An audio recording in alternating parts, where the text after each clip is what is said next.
Do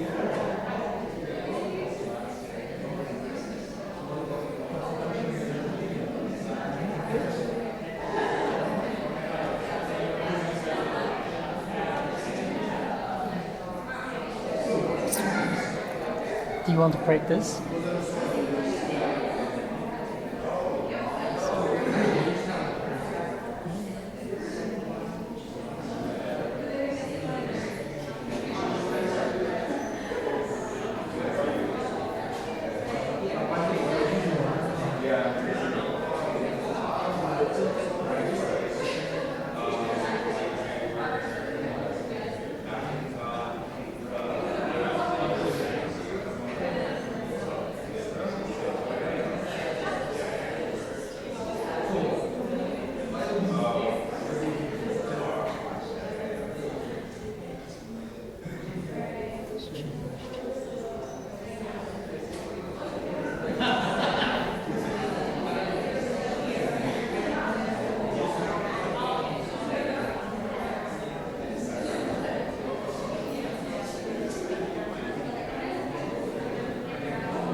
Okay, aloha everyone.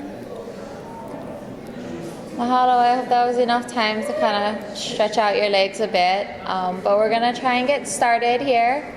Our next section is behind the scenes, technical and technological components of conservation. So a lot of us are familiar with the removal of invasive species and the outplanting of native species.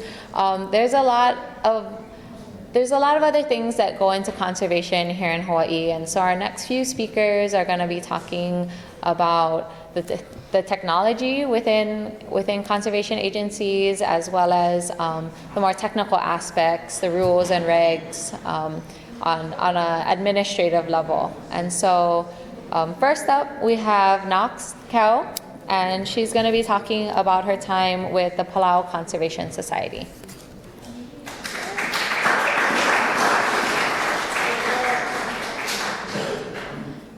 Hello. Okay. Ali, aloha and good morning to you all. My name is Nax Odavrungutkel. I'm Palauan. I'm a computer science major, and for this summer, my internship was with Palau Conservation Society, mentored by Bernie Vasa and Lolita the Arong. So the reason why I went to PCS is that they wanted to not really digitize their stuff because they're already digitalized, but then to kind of upgrade from what they were, because their main type of database that they were using is using Excel and Microsoft. So what I did was to go there and to kind of upgrade their systems to using Microsoft Access. So my project was to create 3 different types of databases, one for fundraising programs, the other for a membership program, and the other for project registry. The information on the 3 is that the fundraising programs is to store information about the allotment program and for the corporate partners for conservation.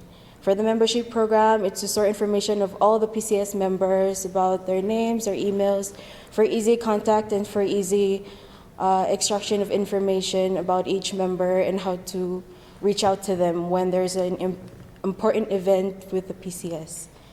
And for the project registry is to store all the information that the PCS have done the project in previous years or the current, to know their project name, the project lead, details such as the objective and implementation period of the project.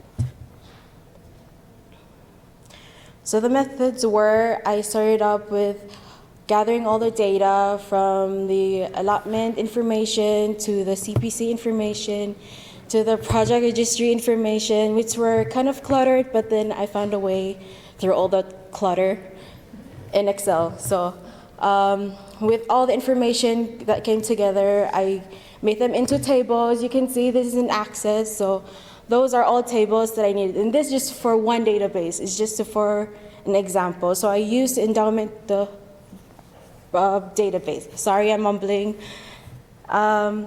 With those, I had to create relationships to make it easier to make reference to the other tables, so the users can easily look up information between the two, CPC and allotment.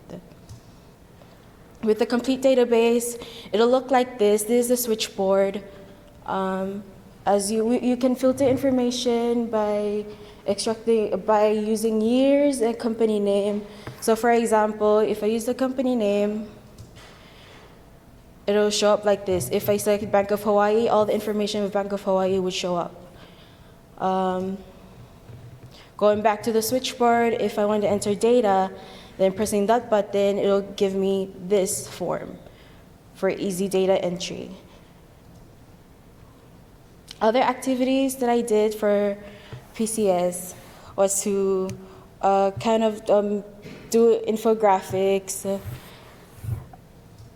as well as to do banners. I create a website, but then unfortunately I do not have a copy of that for that website. I use basic HTML codes and CSS, so I couldn't publish it yet. I also helped with one of the coordinators for the turtle nesting program. I plotted the nesting coordinates, and I also kind of made the image for his presentation, which is in Fiji right now. During my time there, I was able to supervise the Xavier High School interns, helping them with their climate change film. But then it's still on the go. I was hoping to get it from them yesterday, but then when I called back home, they said it's not done yet. So I was kind of disappointed, but then they're still in high school.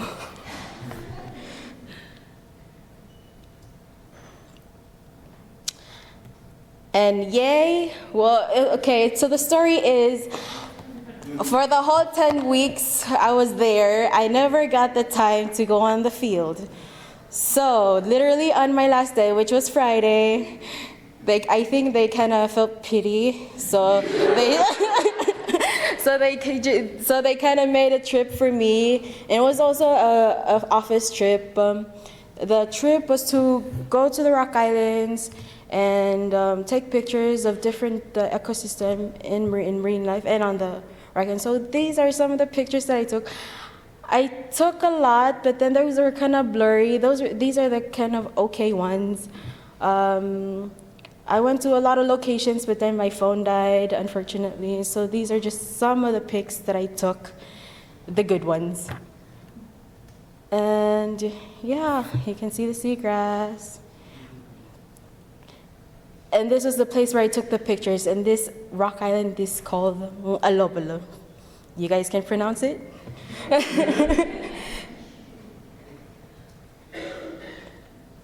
So for the databases, the reason why they wanted to upgrade to a database, it'll make it faster and easy for them to access their information, to look up any kind of information about their members.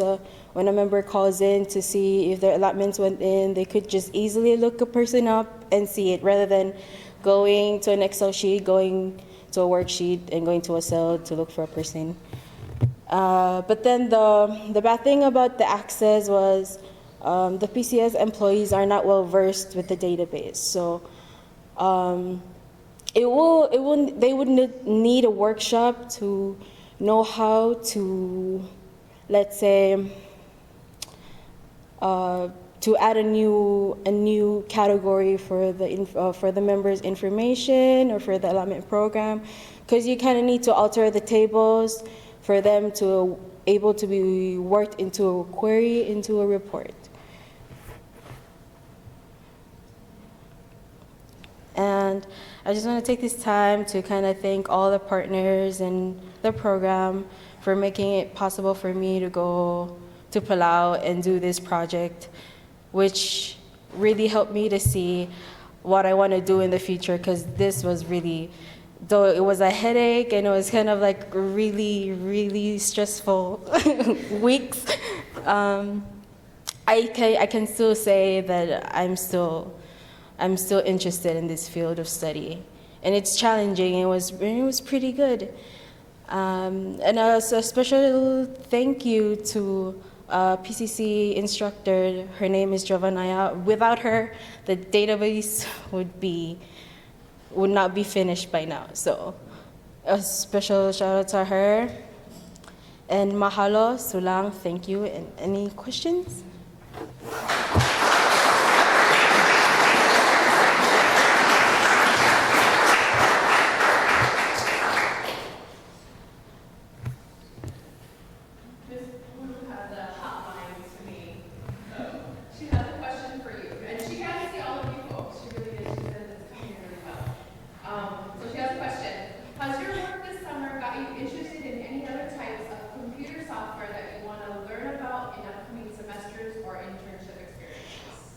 Yes, with the plotting of the turtle nesting, I really want to do something like mapping.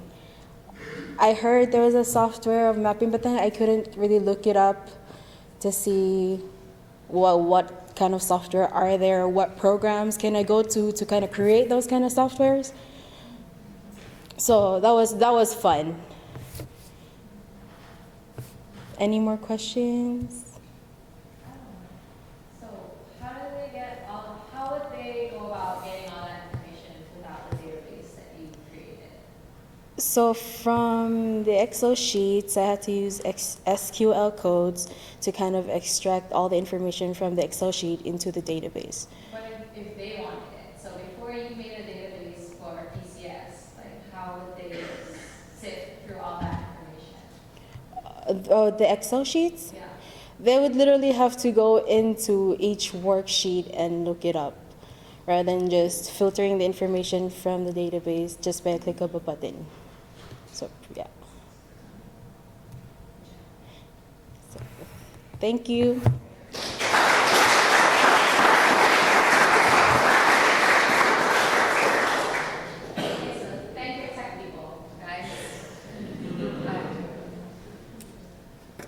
Next up, we have Ryan Uewenten, and he's going to be talking about his time with the Oahu Resource and Development Council on Oahu. Thank you.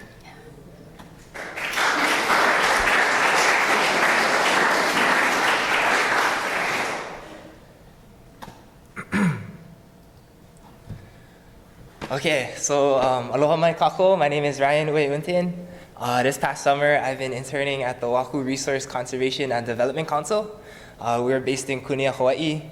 And I'm here to talk about evaluating the efficacy of agricultural best management practices in Oahu, Hawaii.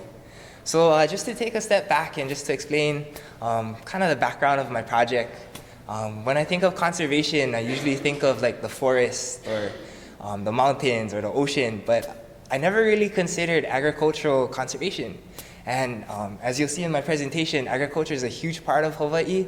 And so without further ado, I'd like to begin. Can you hear me good? Okay. So the importance of Hawaii agriculture. Well, like I said, agriculture is super important in Hawaii. 27% of all the land in Hawaii is designated as agriculture land. It makes up about $2.9 billion of our state economy, which I believe is like the third largest sector in Hawaii, so it's a really important part. And it comprises about 42,000 jobs as of 2013. So really, Hawaii agriculture is one of the top things going on in Hawaii. Unfortunately, one of the things that agriculture can do, and I kind of call it like the side effect, is that it can impact natural resources.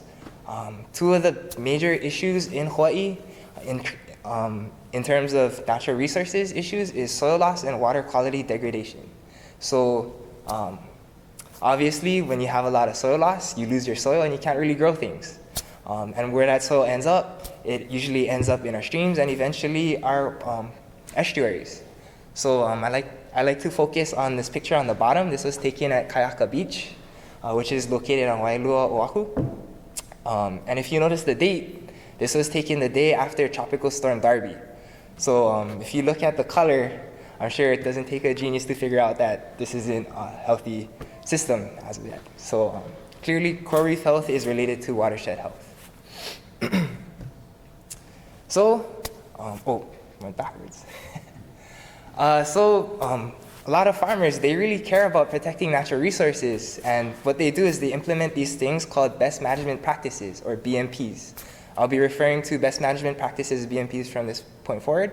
And a couple of the BMPs that are used by farmers to address sedimentation is these things like vegetative barriers, where you have strips of grass or plants planted along a stream or awai. You have a windbreak, which protects against wind erosion.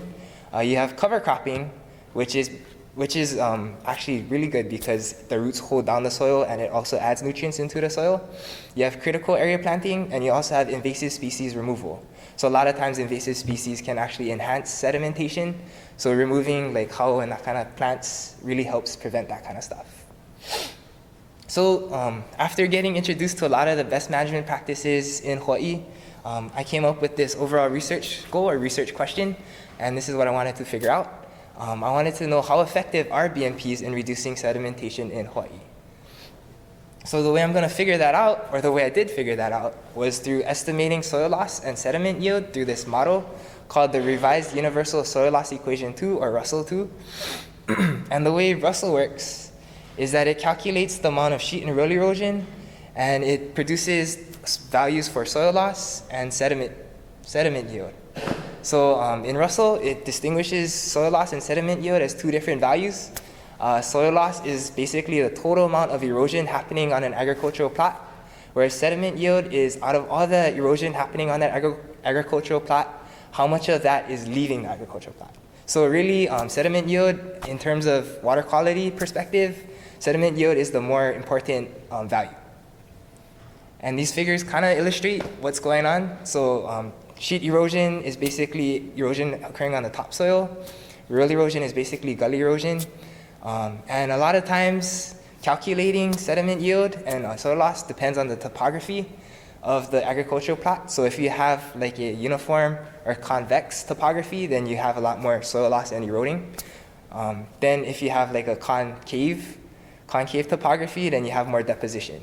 So really, sediment yield is soil loss minus deposition. And lastly, a couple of things that Russell considers, or actually all the things that Russell considers, is the type of climate a farm is situated in, the type of soil type that the farm has, the slope gradient, so how steep it is, the slope length, how long the agricultural plot is, and really what kind of management is going on with that farm. And what I want to point out here is that farm management is really the one thing you can control in terms of reducing soil loss and sediment yield. So I'm going to apply Russell 2 to this case study in a farm in Ka'alaia watershed. It's located on the windward side of Oahu. And what this farm does is they're a native forestry restoration farm. So they plant a lot of koa trees, and they're trying to bring back a lot of the koas back on their property. It receives about 100 to 120 inches of rain each year. It has a 17% slope. It's a 500 feet profile, and the soil type is Waikane silty clay. What I like to point out here basically is the slope, because a 17% grade is a pretty steep slope, and this is what it looks like. So this is basically what their farm looks like as of now. It's actually a pretty new farm. They just started the restoration project. And if we take a closer look at what they've been doing, this is what the farm looked like as of January 2016. As you can see, they just cleared out a lot of land. They just started planting koas, so at this time, there's a lot of potential for soil erosion. If we fast forward to July 2016, a lot more vegetation has occurred, and I want to point out the BMPs that this farm has implemented. So one, they implemented a sediment basin, the bottom of the agricultural plot. They implemented drip irrigation, critical area planting with koa trees, and they installed cover cropping, which is with perennial peanut. So after considering all of these BMPs, calculating their slope gradient, all of those factors, and plugging it into Russell, I was able to come up with some calculations. And to really simplify everything that went on, I was able to pull out what the soil loss occurs on that farm. So again, soil loss is the total amount of soil erosion occurring on the agricultural plot, and it turned out to be about 60 tons per acre per year. And out of that 60 tons, about 7.9 tons per acre per year leaves that agricultural plot. So if you do the math, the BMPs are capturing about 87% of the soil loss occurring on that agricultural plot. And to me, that's a substantial reduction in soil loss, and to me, that tells me that BMPs are being effective and they're really doing their job as intended. So in conclusion, BMPs can be effective in reducing sedimentation. One thing I do want to point out here is that the method I use, Russell 2, is a preliminary tool. A lot of times it's really hard to characterize Hawai'i environments using a model because we have such diverse environments. In fact, Russell 2 was actually designed for like farms in the Midwest and Great Plains, so it was really hard to get a general tool. But if you wanted to get more accuracy, you'd have to use more accurate measurements and methods. I also want to point out here that BMPs are ways that farmers can really steward their environment. Like I said, a lot of times we don't really think of agricultural land as conservation, but really it's super important to farmers. And lastly, implementing BMPs really contributes to sustainability. I mean, if we want our next generation to have food for the next generation, for themselves, we have to conserve our resources now so that they have the resources in the future. And so it's really keeping that sustainability going and making sure that we have food for the next generation. So with that said, I'd like to thank everyone that helped me in this process. I'd like to thank my mentors at ORC&D, Jean Brokish, Stephanie Mock, and Sandy Mitani. I'd like to definitely thank one of our consultants, Miranda Foley. I'd like to thank Adam Reed from NRCS, who trained us in Russell, the UH Hilo and Pipes Ohana, and definitely the farmers of Waihole and Ka'alaia for really letting us do what we do. So, thank you. Any questions?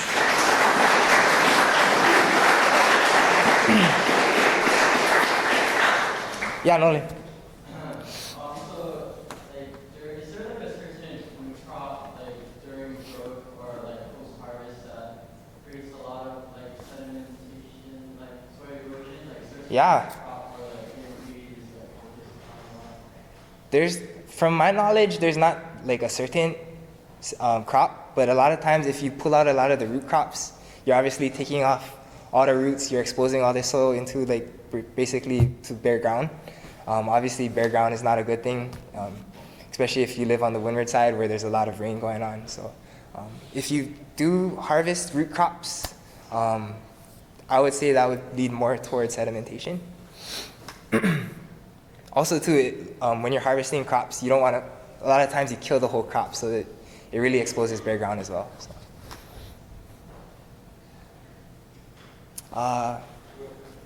Yeah.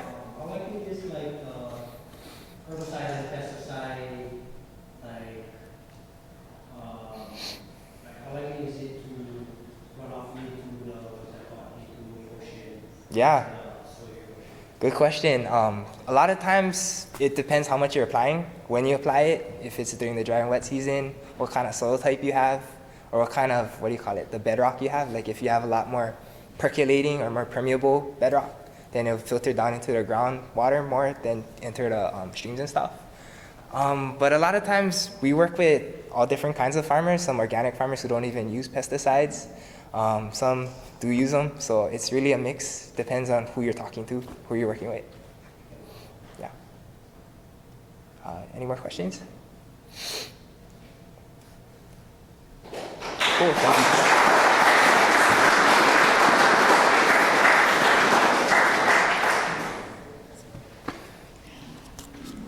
Okay, next up we have Ufua Mayole Kiuna, and she had the tough job this summer of diving into pages and pages and pages of administrative rules as they pertain to activities on Mauna Kea. And so, Kupua?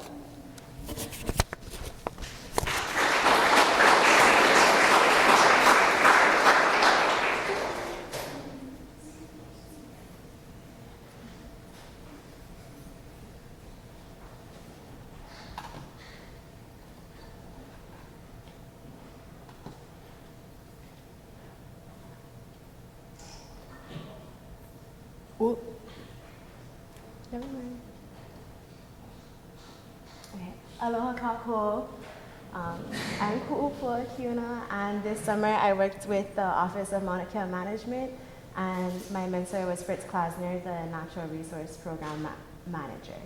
And my project this summer was to examine the Office of Mauna Kea Management's proposed administrative rules as they pertain to the Comprehensive Management Plan. So just a little background on OMKM. In 1968, the Governor John A. Burns created or established the Mauna Kea Science Reserve, which is over 11,000 acres and encompasses the summit of Mauna Kea. And this was accomplished through a master lease with the Board of Lands and Natural Resources.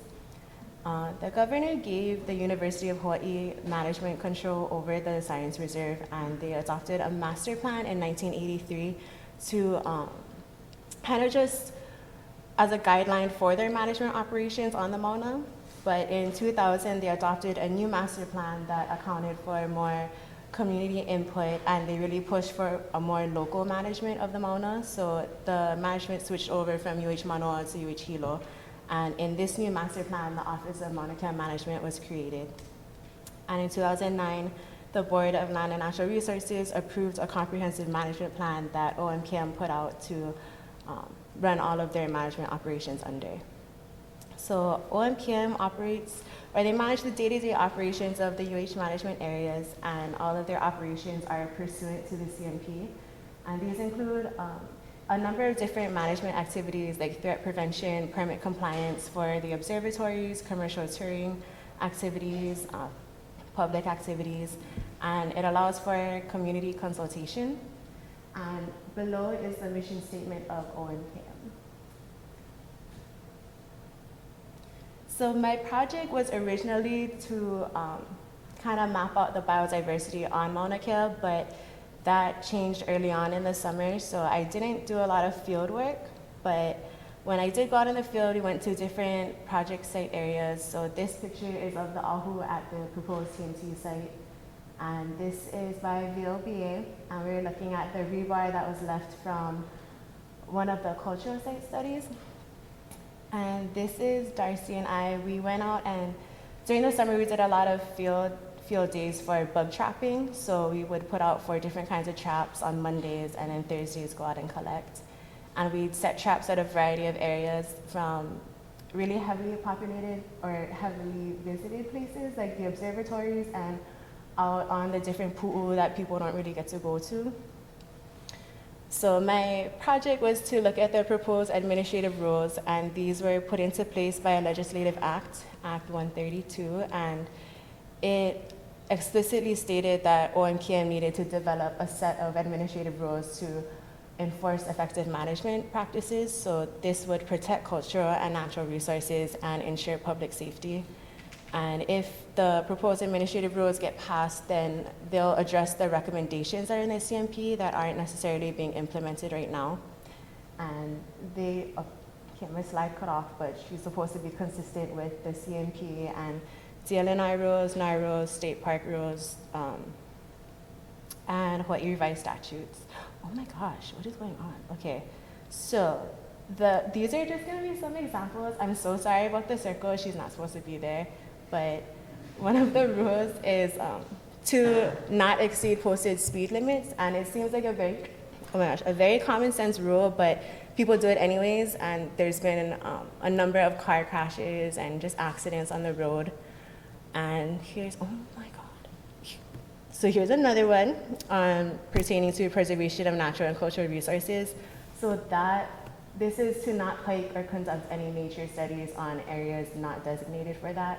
And this shows like a foot trail leading up to one of the observatories. And this kind of entices other hikers and visitors to go off the trail as well. And this can heavily degrade the environment and disrupt habitats for critical species and just increase erosion. Okay, behind these pictures, it's supposed to say that vehicle and transportation, you're supposed to have 4-wheel drive if you're gonna go above Hale Pohaku, but some people do it in 2-wheel drive, and that's a burning car up on the summit because your car will overheat. So right now in the CMP, it's a recommendation that you have 4-wheel drive, but if the rules get implemented, then it's gonna be a requirement. to again protect public welfare. And so for the administrative rules, I only looked at sub-chapters 2 through 4, which were the public activities, commercial activities, and the permitting for those activities. I chose these sections because they relate the most to visitors' activities on the Mauna. And what I got was a 37-page document that looks like this. And I basically separated it into the sub-chapters and individualized the rules and just cross-examine them with any related text in the DLNR or NARS and Hawaii Revised Statutes and any comparable text in the Comprehensive Management Plan. And so the goal of this was to just kind of make one comprehensive document detailing all of this, because there's going to be, right now there's actions in the CMP that aren't necessarily heavily enforced, or they can't be because they're just recommendations, whereas the rules will explicitly state that it's a restriction or a permitted activity. So this just kind of helps to show the entire, like a visual representation of the entire rule system. And it'll help with adjusting the administrative rules. Right now there's some jargon in there that doesn't necessarily account for the entire restriction. Like the highlighted one will say to park any motorized or non-motorized vehicle or trailer except in designated areas is prohibited. But so the intent is that you will park in a designated area, but what's not written in there is that you're not allowed to reserve parking stalls. So you could interpret this rule as I'm gonna park in a parking lot, but reserve 5 stalls for my friends. Whereas in the rules, if we change it, it would explicitly state that you need to park correctly, like a normal person.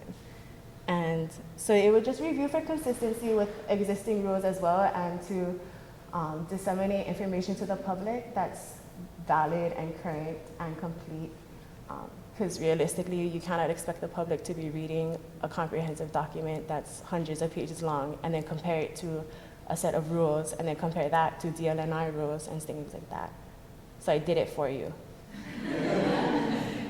And yeah, these are our services. And I just wanted to mahalo Fritz for all his hard work, and OM Kim, I really, you know, it kind of has a weird connotation to it, OM Kim, but I went into it and I really enjoyed my time there, and I learned a lot, and I really mahalo this experience. And mahalo Pipes as usual for everything. Yep.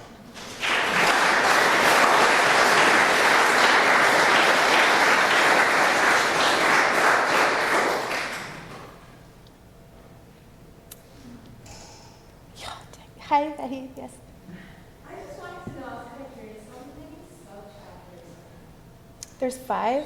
The other ones are just general provisions and then contested court case hearings and just the actions you would need to take for that. Yeah. Okay, thanks. Oh my God, hi. So sorry, I like the... Where will people be able to find the documents that you put together? Right now, it's gonna be reviewed by OMCAM staff, so I don't think it'll be up anytime soon, but hopefully it'll be used by OMCAM staff, definitely, for open houses and public events where the community, if they have input or any questions, then it'll be easier for them to detail that for the community. So most likely at public events in the future. Okay. All right. Yes. Hi. So stepping back and pulling out and really looking at the Mauna, what's your sense? You've been looking at kind of the nuts and bolts of things of words that were put in place and how they're interpreted. Obviously, is a big deal. What's your sense after looking at this? Did you really get something more? Did you get a sense of what those goals are, what it could be? A better sense of that, or are you go away discouraged? Not really. Honestly, just looking at the rules, it really does, the main goal of it was to protect the resources up there and to ensure public safety, and I think that the rules do that. I don't yeah, I don't know. I took that away from me. Overall, it was a big learning experience seeing how kind of jumping through the hoops with all these laws and the jargon and trying to understand that and having to look here and then look at this text and then it says to refer to this section and then that section. I'm like, no one's gonna do this. So it's just kind of, it's tasking, but it's rewarding, definitely. And then it just gave me a better sense of what's going on up there, like in general. Because I know there's just like a lot of, negative connotations that kind of come with it. There's a lot of like deep set issues with the mono, just in general, aside from everything. But I think doing this and experiencing all of this, I do see that, there's a lot of different entities that are really just trying to do the same things that we're doing, which is to just protect what's up there and just make sure everybody's safe. So I took away a lot more understanding, I think. Yes. Can you apply this experience to your future law school work in any way? Thanks, Ulu. My intended route for school is to go into environmental law and Native Hawaiian rights. So I think that this definitely tied in directly with that. It kind of gave me, so I have this optional summer reading list, and I think this sufficed for it and helped me a lot with kind of getting ma'a to what I'll be dealing with for the next 3 years. And I think it gave me a good glimpse into what's to come after school. And so I really mahaloed that.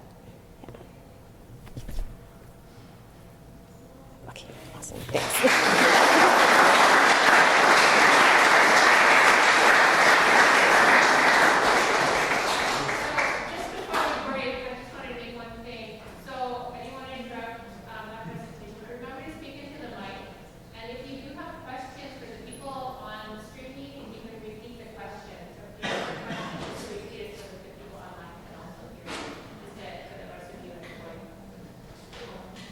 Okay, so I think we're kind of into the break time, but how is everyone feeling?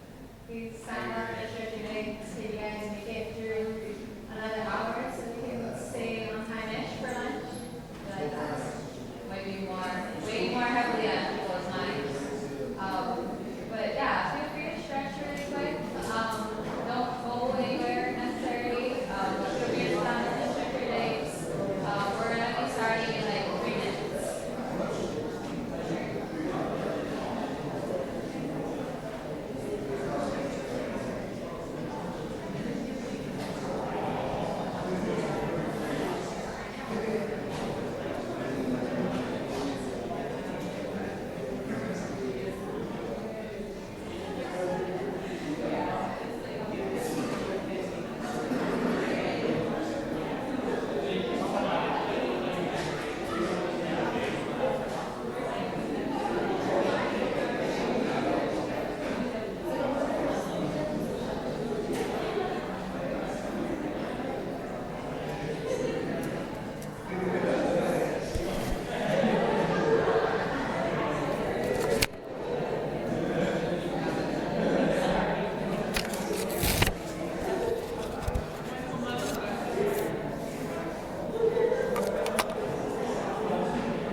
Kind of outside the norm of our usual PIPE student symposium, we're approached by Auntie Gail, who asked if we could accommodate a guest speaker today. And his name is Dr. Kepa Morgan, and he's visiting